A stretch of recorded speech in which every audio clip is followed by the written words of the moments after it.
Welcome to Medicare for All Explained. This podcast will enlighten our listeners and dispel the distortions that surround Medicare for All.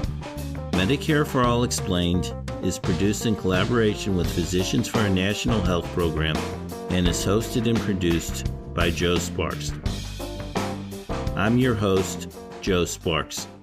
This is episode 79, Gun Violence and Public Health in the United States. In this episode, I will not be directly discussing Medicare for All. Instead, I will discuss gun violence and why gun violence is a serious public health threat in the United States. In 2020, more than 45,000 people lost their lives to gun violence. And guns were the number one killer of children and teens. Let me repeat that. In 2020, more than 45,000 people lost their lives to gun violence, and guns were the number one killer of children and teens. That is a serious public health threat. There are several actions that need to be taken to reduce gun violence. But first, I want to make an important point. The problem is guns. Research has shown time and time again that more guns means more gun homicides. According to PBS, quote, the United States, with less than 5% of the world's population, has 46% of the world's civilian-owned guns, end quote. When you look at the civilian-owned guns per 100 people in the United States, the rate is 120.5, which means there are more guns than people in the US. The next highest peer country for gun ownership is Canada, with a rate of 34.7. So the US gun ownership rate is about 3.5 times greater than Canada's. When it comes to gun homicides per 1,000 people, we beat Canada by a factor of 8. The US rate is 4.12, while Canada's rate is 0.5. And as the HuffPost reported, and to emphasize something I said earlier, quote, in a horrifying new statistic, guns were found to be the leading cause of death of US children and teens in 2020, for the first time surpassing car accidents, drug overdoses, and cancer, according to new research, end quote. So what can be done to reduce gun violence? Well, quite a bit, actually. We can start with state and national databases that record every gun sale and buyer. We need universal background checks with no exceptions. Under current law, some gun sales are exempt from background checks, such as firearms sold at gun shows. Like cars, gun owners should be required to have a license for each gun. In addition, you must show the gun license before you can purchase ammunition for that gun. A 20-hour course on gun safety and gun care and maintenance should be mandated. People should be required to pass a written and a practical test before they can own a gun. Guns can now be made with a 3D printer. These ghost guns, as they are called, are virtually impossible to trace. Requiring a license to buy ammunition would make it harder to use these guns. Of course, ghost guns should be outlawed. The number of guns that you can buy in a month needs to be restricted. Straw purchases need to be banned, and assault weapons need to be banned. There's no reason why civilians need assault weapons. The assault weapon used in the horrific Uvalde school shooting, the AR-15, can fire 60 rounds per minute and can hold ammunition magazines with a capacity of 100 bullets that can be changed in 5 seconds. We need to limit magazine capacity to 6 bullets or less. There is something else we need to do when it comes to ammunition, and I have not seen this discussed. We need to restrict the velocity of bullets. High velocity bullets cause much greater damage because of their higher energy. I have provided a link in the podcast description to a video that explains how high velocity bullets cause much more damage.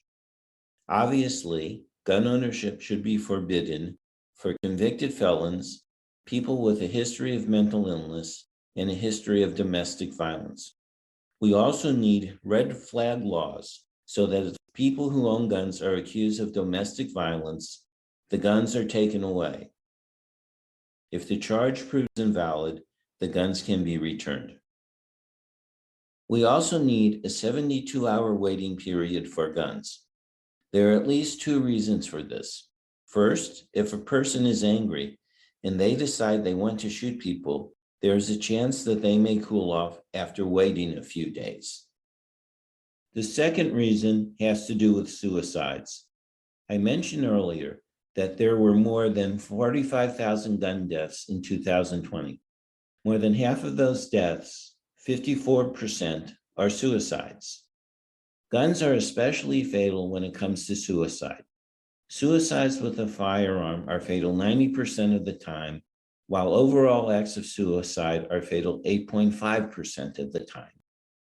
Adding a waiting period for guns has the potential to greatly reduce the fatality rates of suicides. And that brings up the issue of mental health.